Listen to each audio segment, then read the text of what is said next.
gateways beyond the veil, secrets the universe only whispers to the elite. Let me ask you something that might shake the foundations of your reality. What if everything you've been taught about dimensions, spiritual paths, and the boundaries of your own soul was only the surface of a cosmic riddle? In this video, I'm not just documenting another extreme challenge. I'm documenting a spiritual descent into the secret dual-dimensional domains that only the 1%, those who've awakened their shadow and surrendered to the void, can access. These aren't places you walk into with your feet. These are states of being that demand the total surrender of ego, fear, and even your own light. I had to enter blindfolded, not just in body, but in consciousness. Because what awaited me was not just hidden, it was forbidden. We don't often talk about the duality within dimensions. Most people think of other dimensions as alternate timelines or parallel universes. But the truth, the one whispered only in the darkest scrolls of the most ancient monasteries, is that dimensions have shadows. Every sacred state has its inverse, its mirror, its distortion. And only those who have mastered both light and dark within themselves can even perceive them.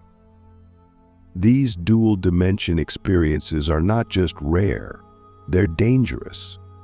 They aren't meant to be accessed by the uninitiated, because they don't just change what you see, they change what you are. I wasn't the same person when I came back. I had to leave a part of myself behind in each one. And I'm not using metaphors. I mean that literally. The first experience began with a ritual so old, even the monks guiding me didn't fully understand it. I was buried, yes, buried alive under earth soaked in salt and ash, in complete silence. No light, no sound. For 12 hours, my breath became my only anchor to reality. And then, something split. I felt my consciousness pull away from my body, but not in the usual way. I was still present, still aware, but in two places at once. One version of me was beneath the earth, dying slowly. The other was walking through a world that looked like our own, but inverted. The sky was black, but not with night, with memory. Trees whispered past lives. My own voice echoed from the mouths of strangers. This was the reflected realm, the first dual dimension. It reveals the truth of your soul, not as you see it, but as the universe sees it. Have you ever wondered who you really are when no one's watching, even your own consciousness? To enter that realm and return with your sanity intact, you must confront your own core lie. Most people live their lives wrapped in stories they tell themselves. I'm a good person. I'm doing my best. I deserve love. But in the reflected realm, those stories are stripped away. You don't just see your traumas, you become them. I saw myself as the people I've hurt. I felt their pain as mine. I saw my future, not in success or glory, but in decay if I continued on the path of ego. And then, just as the crushing weight of truth was about to break me, I remembered the sacred mantra whispered by the dark initiates. To reach higher, you must fall deeper. That's what saved me. That's what brought me back. But I wasn't whole anymore. I was cracked. And through that crack, the second experience began to call. The second dual dimension experience is known by a name that has no accurate translation, but the monks called it Thirjahal, or the womb of time. It can only be entered in a state of complete stillness, not meditation, but death-like stasis. I floated in a pool of obsidian water for 48 hours. No food, no light, no sound, just the slow dissolution of thought. And then, as my sense of self finally began to disintegrate, I fell not downward, but inward. Imagine falling into your own heart, past the chambers of love and fear, into a space where time doesn't move forward. In Thirjal, time loops. You relive moments you've forgotten, childhood, mistakes, betrayals. But not from your perspective, from theirs. You become the other. You feel what they felt. And then it hits you. You are everyone you've ever touched. Every action ripples across dimensions, and in Thirjal, you collect those ripples like stones in your chest. Can you carry the weight of what you've done, not just what you meant, but what it felt like to them? Coming back from Thirjal broke something in me. My voice didn't sound like mine for days. My hands moved without me thinking. It was as if I had brought pieces of others back with me. That's when I realized the dual dimensions don't just teach you, they absorb you. You don't enter them, they enter you. And once you've opened the door, they don't close. I started seeing sigils in the corners of my vision, symbols from languages I've never studied, but somehow understood. At night, I dreamed not of places or people, but of concepts like shame, forgiveness, hunger, walking as beings, speaking in riddles. This was not insanity. This was initiation. You see, the dark chosen ones are not evil. They are whole. They do not reject their shadow, they merge with it. That's the only way to pass into the next gate. Before I take you into the third experience, which I warn you, is where most fail, I must ask you this. Are you ready to lose everything you think you are? Just to discover who you've always been. Because the deeper you go, the less you return. The 1% don't just visit these realms, they become them. And once you've become the mirror, time and shadow, you no longer ask what's real. You ask, what's left of me? That's still mine. The path of the mirror-born, how to survive the realm of living paradox. The third dual dimension experience is not one you find. It finds you. After the initiation of reflection and the womb of time, I began noticing strange anomalies in reality. Not glitches, paradoxes. I'd walk into a room I'd never entered, but objects were already arranged the way I would have placed them. People spoke words I hadn't yet said but was about to. The third realm is called the mirror-born path, and it's not a place, it's a living paradox that overlays your own life. It begins slowly, like a whisper behind your thoughts. Then it takes form. In this dimension, you begin to live both as your current self and your potential self. Every choice splits you in two, and both paths become real. You become hyper-aware that every action is a quantum prayer, every word a spell. The question is, can you live in alignment with all versions of yourself simultaneously? To do this, I had to stop making decisions from ego or fear. I had to train my mind to listen, not to what I wanted, but to what already was. Because in the mirror-born realm, time doesn't move in a line. It folds, wraps, and reflects. I met a version of myself who had chosen hate. I looked into his eyes and saw my own future, angry, isolated, powerful but hollow. Then another version appeared me, humbled, loving, yet unknown to the world. And I realized the truest path is often the invisible one. Which version of you are you feeding right now? That's not a metaphor. In the mirror-born dimension, every thought creates a ripple in actual being.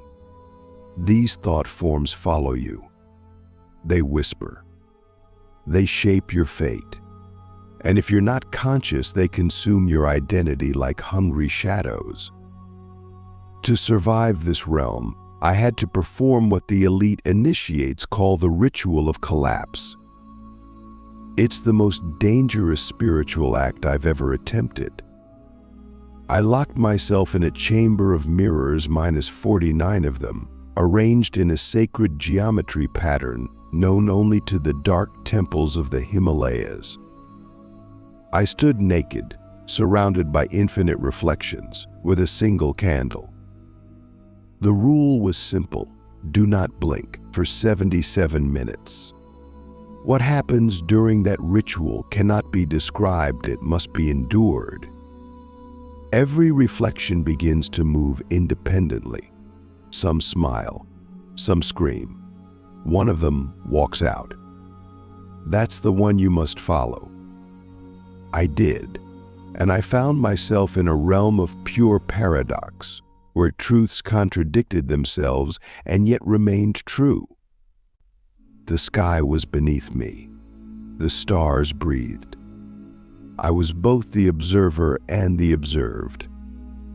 It taught me this: truth is not consistency. Truth is surrender.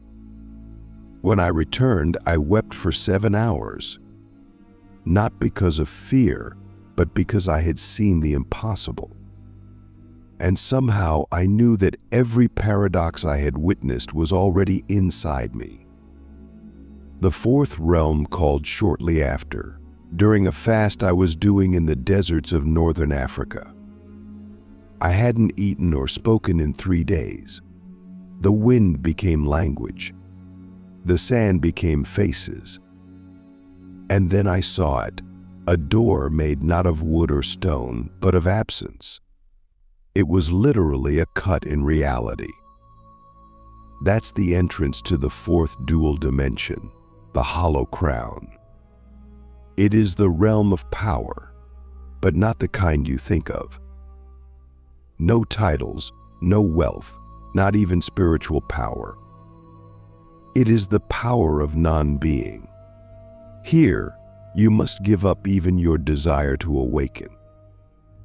In the hollow crown, you wear a crown of silence. You become invisible to all spiritual energies that operate on desire. Your aura is erased. You are no longer a seeker. You are nothing. And in that nothingness, a strange thing happens. The universe begins to respond, not with visions or voices, but with alignment. Opportunities begin to appear without effort. People you were meant to meet suddenly cross your path. You don't chase. You don't strive. You reside. And in that stillness, you discover the final secret of the elite. Power is not force. Power is presence. The hollow crown teaches you how to stop needing recognition, validation, or even purpose. You become the vessel of divine will not by trying, but by disappearing. But that's also the danger. Many who enter the hollow crown never return to ordinary life. They dissolve into monasteries, caves, or disappear entirely from this dimension. I was tempted. I nearly stayed. But then came a whisper, not a voice, but a memory. You must return and speak.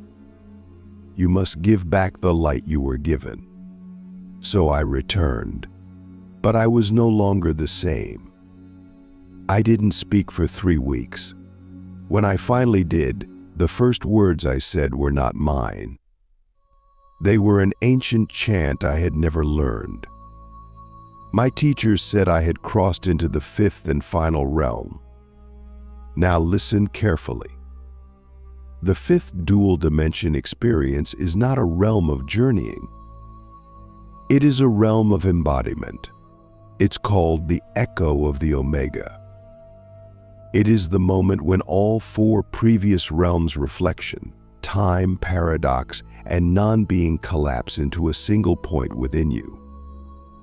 It is the final initiation, and it happens in your daily life.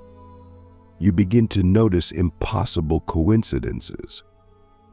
You say things before people think them. You touch someone and their pain lessens. You dream of symbols, then see them in waking life. The echo of the Omega is when you become the realm. You are the mirror. You are the womb. You are the paradox. You are the hollow crown. But you are also none of them. You are the bridge. At this level, you're no longer seeking. You're serving. And that's the greatest secret of all the elite dark chosen ones. They do not chase power. They carry burdens. They walk between dimensions, not to escape, but to heal. They are the invisible architects of balance, and the cost of that role is enormous.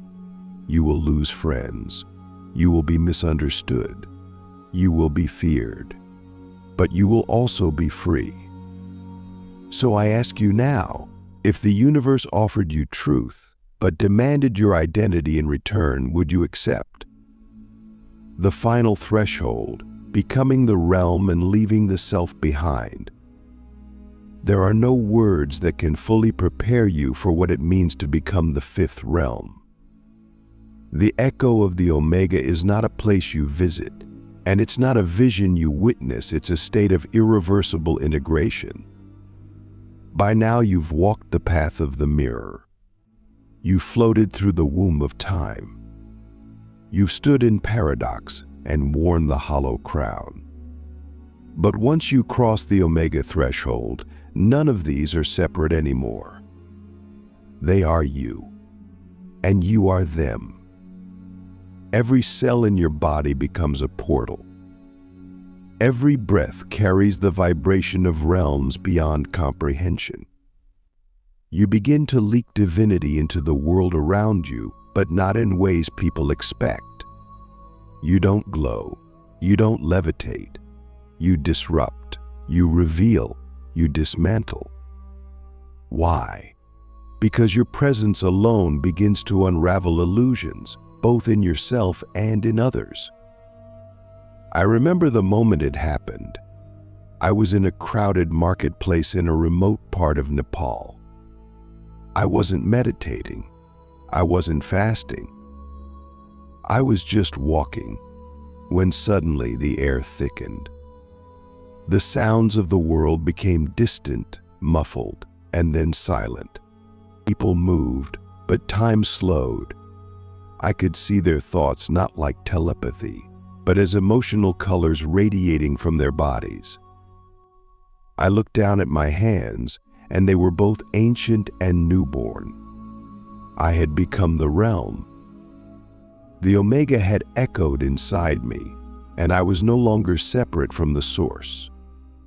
I was the source experiencing itself. But here's the catch. It's not bliss. It's not constant euphoria. It's clarity. And clarity is rarely comfortable. It shows you the suffering behind smiles, the lies behind words, the emptiness behind ambition. And so, the final test begins not to escape the world, but to remain within it, fully awake. The echo of the Omega initiates what the monks call the sacred fracture. This is where most fail. Because once you become the realm, your ego doesn't die, it fights back harder. It tries to reclaim you with old habits, old cravings, old fear. You begin to question if you've lost your mind. You wake up in cold sweats. You feel everything. The pain of the world. The collective unconscious. the ancestral wounds carried in your bones. Your body becomes a battleground between identity and infinity. This is where the elite dark chosen ones either ascend or dissolve. And let me be honest with you, I almost didn't make it. I spent days in isolation, shaking, crying, laughing uncontrollably. Not because I was broken, but because I was being rewoven. The threads of my being were no longer human. They were cosmic. And I had to learn how to carry that without letting it destroy me. The practical wisdom here is not in rituals or chants anymore. It's in embodied alignment. You must learn to eat, walk, speak, and sleep as if the divine is watching from within you. Because it is. You must move through the world with the awareness that every interaction is a chance to awaken another. You don't need to preach, you exist. That's the teaching. That's the transmission. But beware, this presence will trigger people. They will either be drawn to you like a flame or recoil as if burned. You must not chase either reaction. The echo teaches neutrality. You are not here to be liked. You are here to be real. And being real will cost you everything that was built on illusion. Are you willing to lose your identity to find your essence? Are you ready to be misunderstood, misquoted, even hated because your existence challenges the sleep of the masses? And yet the reward is beyond anything I could ever offer you. Not power, not immortality. Freedom. A freedom so radical, so total, that even death loses its grip on you. You begin to see death not as an end, but as a threshold, another dimension, another echo. You lose your fear, not because you're brave, but because you've seen what lies beyond. And it's beautiful. It's terrifying. It's sacred. In this state, you stop asking for signs. You become the sign. People feel you before you speak. Animals trust you. Children stare at you with ancient eyes. The world begins to shape itself around your frequency, not because you're special, but because you're aligned. And that alignment is the rarest energy in existence. It bends time. It bends fate. It bends reality. So where do you go from here? You serve. Silently, powerfully, humbly. You become the guardian of thresholds, the silent teacher, the invisible catalyst. You bless by your presence. You protect by your silence. And you love not with sentiment, but with truth. You carry the echo, not as a badge, but as a responsibility. Because you know the path. You have walked the 5 realms. You have shattered and reassembled. You have burned in the fire and emerged as the flame itself. And now, I leave you with the final question, the one the dark chosen ones must answer in silence at the end of their journey. If you could awaken the world, but had to remain unseen, unknown, and unremembered, would you still do it?